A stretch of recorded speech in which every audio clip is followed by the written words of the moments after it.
Shalom, everyone. Let's talk about the Lamb slain from the foundation of the world. And my question to you is, did Yahuwah the Messiah die a torturous death in a very torturous manner so that we could live any way we want to? Are there specific parameters by which we should live, or was that all nailed to the cross, so to speak?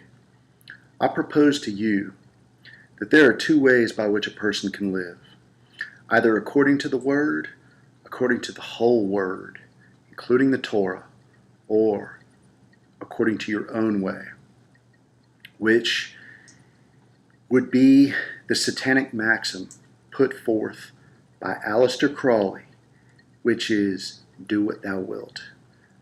I propose to you that a person can live either according to the commandments and according to the way in which Yahuwah taught us in the Gospels, or it is the way according to Aleister Crowley. Let's look at some verses to support what I'm saying here, and we'll also examine the question of Galatians a little bit later, because this is a book that many Christians like to cite as a reason for the Ten Commandments or the Torah having been done away with, so to speak. So I propose to you that the best way to live is according to the word of Yahuwah and according to the word of Yahuwah and the commandments in the Torah. So the first verse I'd like to bring out is Luke chapter 13, verses 23 and 24. And that reads, "And someone said to him, Master, are there few being saved? And he said to them, Strive to enter through the narrow gate, because many, I say to you, shall seek to enter in and shall not be able." Now that is a verse right there. That is a couple verses right there that people should really ponder on. What is Messiah saying here? I mean, he says, strive to enter through the narrow gate, because many shall seek to enter in and shall not be able. Okay, so the Greek word associated with strive here is Strong's Concordance number 75, and it is agonizomai, agonizomai. And the definition of agonizomai is to struggle or labor fervently. Now that tells you right there that there is work involved for a person who is working out their salvation, so to speak. Now, I'm not here to promote a works-based salvation. Yahuwah is the Savior. Without Him, without the covering of His blood, we are hopeless. You are hopeless, okay?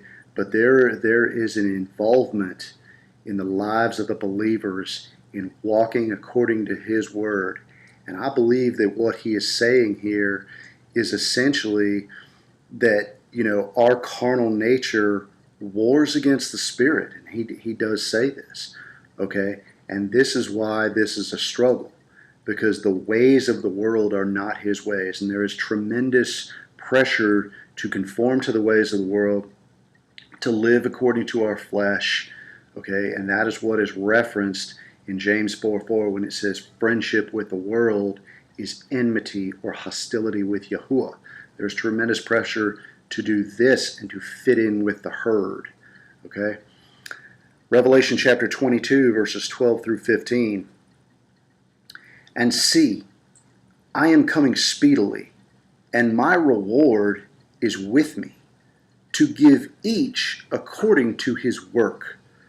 I am the Aleph and the Tav, the beginning and the end, the first and the last. Blessed are those doing His commands, so that the authority shall be theirs unto the tree of life, and to enter through the gates into the city.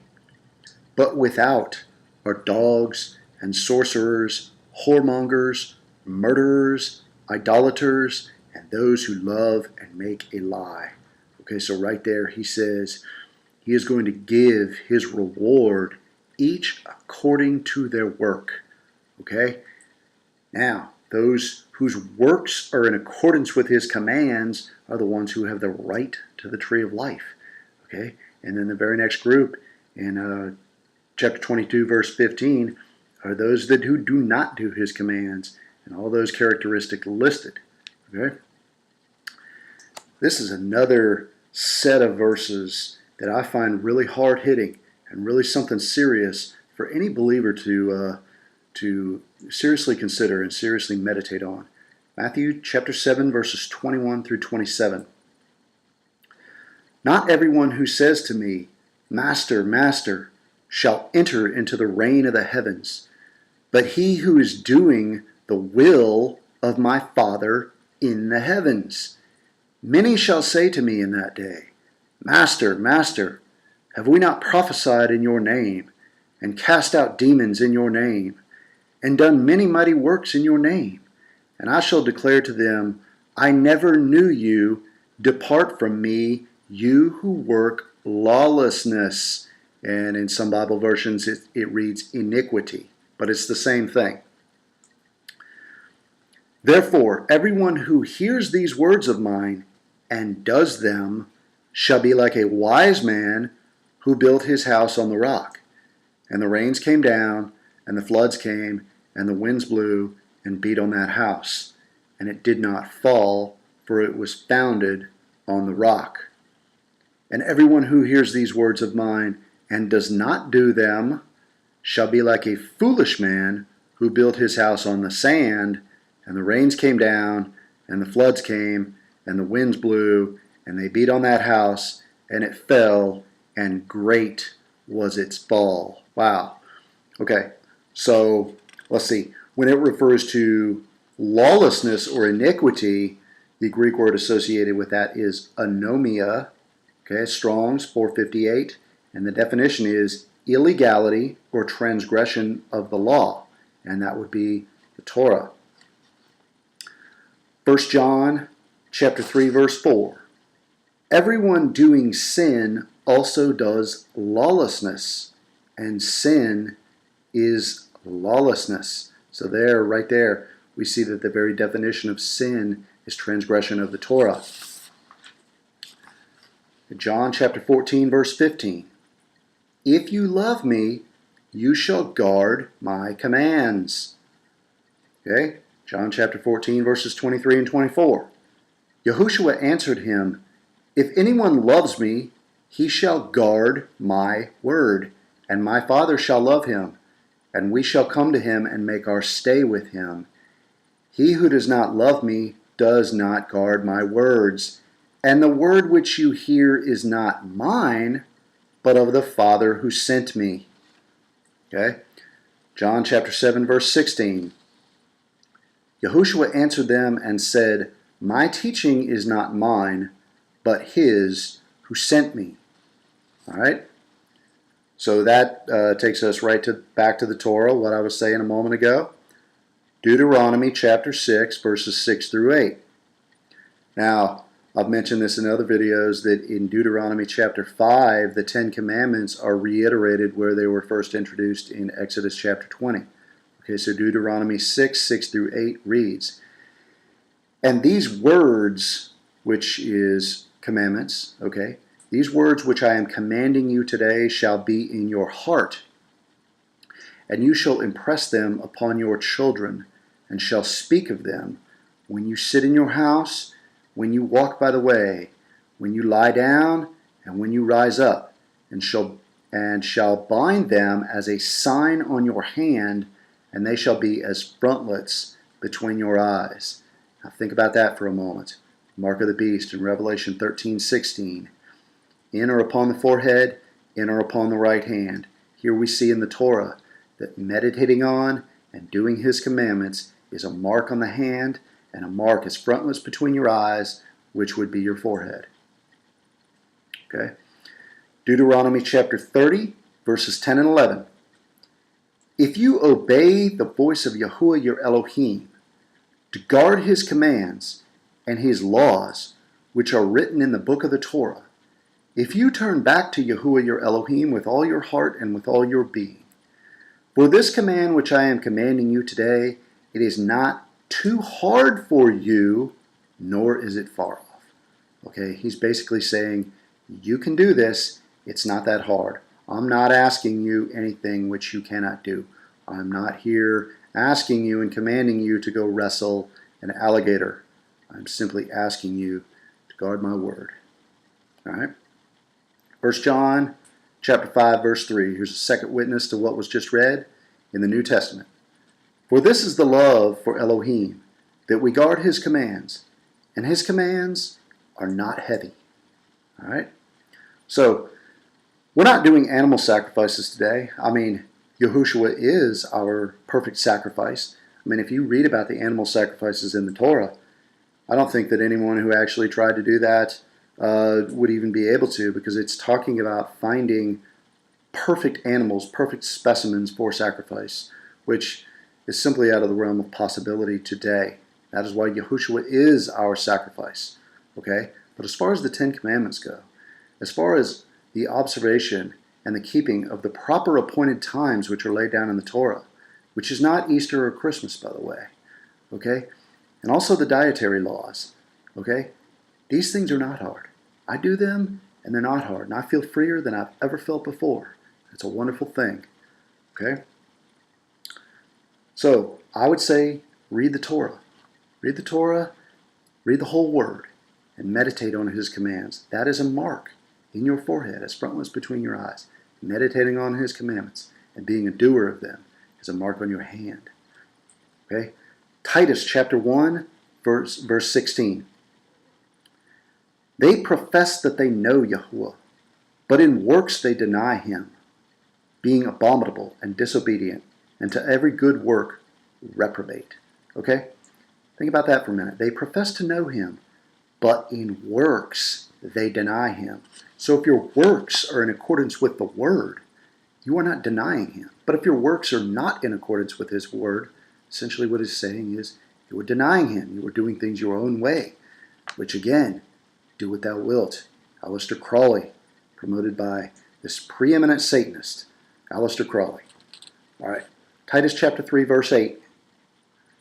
Trustworthy is the Word, and in this regard I wish you to strongly affirm that those who have believed in Yahuwah should keep their minds on maintaining good works. This is good and profitable to men. All right? Titus chapter 3, verse 14.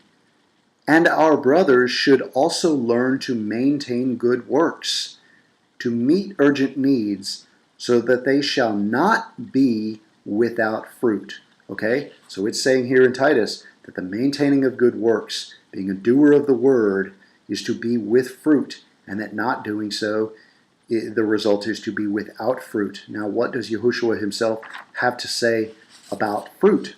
Okay? Matthew chapter 7, verses 19 and 20. Every tree that does not bear good fruit is cut down and thrown into the fire. So then, by their fruits you shall know them. Okay, so if your work and your life is in accordance with His Word, okay, that is good fruit. And if your work and your life is not in accordance with His Word, that is not good fruit. He says every tree that does not bear good fruit is cut down and thrown into the fire. Revelation chapter 14, verses 4 and 5. They are those who are not, now it's referring to the 144,000 right here. The 144,000 who have been sealed in their foreheads in Revelation chapter 7. And we're going to get to what that seal is here in just a moment. Okay? But this is who they are referring to, or who this is referring to right here. And I'll start over. They are those who are not defiled with women, for they are virgins. They are those following the Lamb whithersoever He goes. They were redeemed from among men, being firstfruits to Elohim and to the Lamb. And in their mouth was found no falsehood, for they are blameless before the throne of Elohim. That's Revelation chapter 14, verses 4 and 5. Now, I believe that when it refers to virgins here, and that they are not defiled with women, that it means that they are those who are not defiled with false doctrine and who are following other mighty ones and other false religions, so to speak. And that they are not defiled with women means that they are not defiled with harlot churches, harlot church doctrine. Okay? And in verse 5 here it says, in their mouth was found no falsehood, for they are blameless before the throne of Elohim. Well, one of the commandments in the Torah is thou shalt not bear false witness. Okay, and then throughout the rest of the word, Yahuwah has plenty to say about how abominable and disgusting he finds the act of lying. Okay, so one of the characteristics of this 144,000 who follow the Lamb whithersoever he goes is that there is no falsehood found in their mouth. And there are several other places where this is referenced in the Bible, one of which is John chapter 1, verse 47. And he says, for a true Israeli, no deceit was found in his mouth. Okay, now Revelation chapter 14, verse 1. And I looked and saw a lamb standing on Mount Sion, and with him 144,000, having his father's name written upon their foreheads. Now, I think that this is very interesting. This is telling you what the seal is that they were sealed with in Revelation chapter 7, and that is the Father's name. Okay, now go back to the Torah, go back to Exodus and Deuteronomy, and one of the early commandments, the one prior to the commandment regarding the keeping of the Sabbath day, which is the correct and true Sabbath day is Friday sundown to Saturday sundown. Okay, but the commandment before that is thou shalt not bring my name to nothing or to naught or to take my name in vain. So his name, his true name, is an important matter. So, you know, this sealing of the Father's name, and some versions say his Father's name and the Son's name, the name of Yahuwah and the name of Yahushua are sealed upon the foreheads of this 144,000 group. Now, I believe that this is the literal and correct pronunciation of the Father's name, which is Yahuwah. Okay, I'm going to, and I include this in every video that I make, which is a link to this excellent teaching regarding the Father's name, which is called Restoring the Creator's Name. It's by the YouTube channel Messenger of the Name. That'll be in this description box, as well as a 1 hour and 48-minute teaching on what it is called, what is his son's name, regarding the correct pronunciation of the name of Yahushua. Okay. Revelation chapter 3, verse 10. Now, he is addressing the Church of Philadelphia, or the Assembly of Philadelphia here, which is the assembly where he does not really have, or he does not have anything to correct them on. And this is the assembly which receives the highest accolades from him.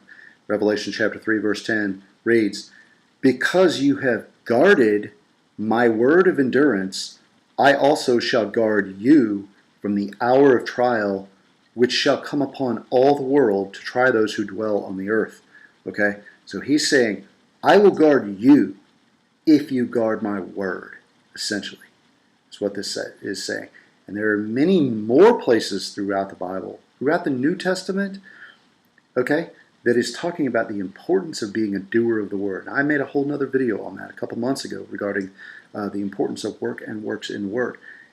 These are things that any believer should be pondering on as to what they mean, instead of just embracing this book of Galatians and saying, well, this is telling me right here that I do not have to keep the Torah and so forth. And I think that one should consider the words in Matthew 4:4, where Yahushua quotes from Devarim, or Deuteronomy chapter 8, which says, man shall not live by bread alone, but by every word which comes from the mouth of Yahuwah Elohim. So that right there, one should consider the whole word in deciding whether they should be a doer of the word or whether they really do not have to be a doer of the word. But if you are a true believer, why would you not want to be a doer of the word? Okay. So just to sum up here really quick, well, number one, I'm also going to leave a link to it's a 3-hour video by 119 Ministries, and it is about the book of Galatians, and it is in a series called the Pauline Paradox. Okay, so they go into great detail regarding the book of Galatians and regarding the misinterpretations from the book of Galatians, but I'm just going to sum up here just a couple things that were spoken by the teacher of this video regarding the book of Galatians, just to kind of sum up what my opinion of it on it is. And if one wants to look deeper into the matter, then please, by all means, watch this video or search the matter out in other ways yourself. Because you can sit here and all the verses that I just read, you can throw them out and say, well, no, I'm going to just embrace the book of Galatians and I'm going to live how I want. I don't have to, the Ten Commandments, the Torah has been done away with, so to speak. This doesn't make any sense. Okay, that doesn't make any sense if you just meditate on it for a second, because, again, it's like, wouldn't there be parameters by which a sinful, fallen creature such as ourselves, that yes, you need to live within certain parameters. You cannot just live according to however you want to live and say, well, I should do this or I shouldn't do this, but I'm not really going to follow through on it because I don't have to, because I'm under grace. That really does not make any sense, because then it's like, well, how far deeply can you go into sin and still be saved, so to speak? I would think that there are certain boundaries that he would define, and I believe that he absolutely does define these boundaries. Okay, you need to live according to his word, and certainly according to the commandments. Again, it's like, okay, you shouldn't lie. Well, and you shouldn't steal. Well, how often would it be okay to engage in these activities? Or, thou shalt not murder. Okay, so, I really shouldn't commit murder, but, I'm going to go in and break into this house and kill this family in order to steal their stuff because I'm broke, and that's okay, I'm under grace. It's like, where are the parameters, where are the boundaries? This is a simple question, and it does not make any sense to me that anybody would be arguing for the right not to live according to his word. Okay?